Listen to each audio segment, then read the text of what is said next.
Nobody wakes up and decides to destroy their life. Nobody plans to betray everything they've built, but it happens. Not in one big moment, not in one big decision. It happens in tiny, almost invisible steps. A small choice here, a small excuse there, and before you know it, you're lost. Let's break it down. Step 1. The invisible drift. No one cheats because they're evil, no. One ruins their life because they're stupid. It's always the same pattern. It starts with boredom. Routine. A life that feels predictable. A life that feels dull. The excitement fades. The spark dies. And suddenly, little things feel different. A compliment from someone new. A conversation that feels fresh. A moment where you feel seen again. It's just talking, right? Just a little fun. Nothing serious. At least, that's what you tell yourself. Until you don't. Step 2. The justification trap. Mind is a master at lying to itself. It starts with small excuses. It's harmless. I'm not doing anything wrong.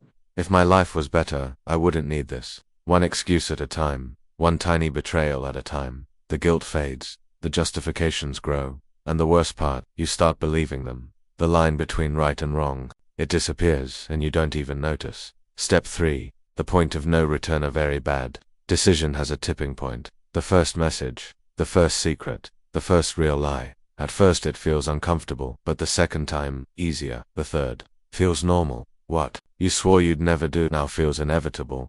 You think you're in control, you're not.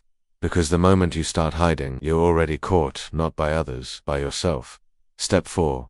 The spiral. It never stops at just one time. Addiction doesn't work that way. The rush is too strong. The thrill is too intoxicating. You say, I can stop whenever I want. But you don't, because you don't want to. The guilt is gone. The old life feels distant. And the worst part, you don't even recognize yourself anymore. The road to ruin wasn't one big decision, it was 1,000 small ones, each one feeling harmless until they weren't. Step 5. The comfort in chas. At first, the guilt is unbearable. The shame eats at you.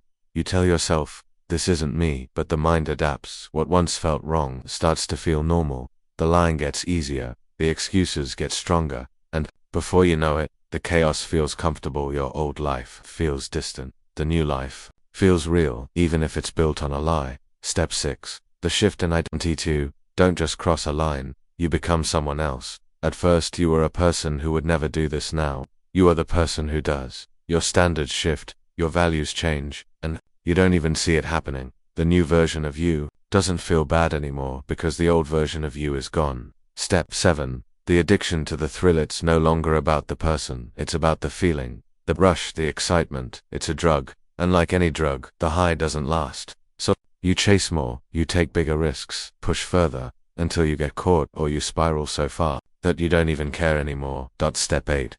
The breaking point. Of every path like this ends the same way. The moment where the illusion shatters. Maybe you get exposed. Maybe you wake up one day and realize you've lost everything.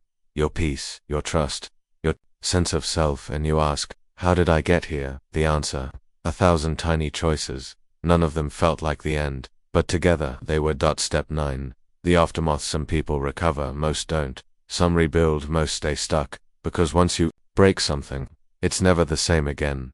Regret is a prison, and the worst part, you put yourself there. Step 10. The cold truth. Nobody plans to destroy their life, but destruction is never sudden. It's slow, it's subtle, it's death by 1,000 cuts, and by the time you feel the pain, it's already too late. Stay awake, stay sharp, because the road to ruin is always paved with tiny steps. Step 11. The illusion of control. Everyone thinks they can stop. They tell themselves, I'll pull back before it gets too far. But that's the biggest lie of all. Because control isn't lost in one moment. It's lost the second you think you still have it. By the time you realize you're slipping, you're already falling. And the worst part, you don't even want to stop. Step 12. The isolation effect. At first, you have a double life. The old you, the new you. But eventually, they can't exist together, so one has to go. You start pulling away from people who might call you out. You avoid the ones who remind you of who you used to be. You isolate yourself without even realizing it. And suddenly, the only world that feels real is the one you built on lies. Step 13. The burnout. Every high has a crash. And this one is no different. The thrill stops feeling exciting. The chase stops feeling worth it. The guilt you pushed away comes back stronger. And now, you're exhausted, mentally, emotionally, you look at what's left of your life, and wonder if it was worth it. But by then, the damage is done. Step 14. The consequences. Nobody escapes this path without scars. You lose trust. You lose people. Sometimes you lose everything. And the worst part, you did it to yourself. It wasn't one big mistake. It was 1,000 small ones. And now, you're the only one left to pick up the pieces. Step 15. The final truth. The road to ruin is always the same. It starts with small choices, tiny justifications, little compromises, one step at a time, until one day you look in the mirror and don't recognize the person staring back. But here's the thing, you don't have to walk that road. You don't have to take the first step, because once you do, it's a long way down. Stay sharp, stay disciplined, stay awake. Until next time, take care.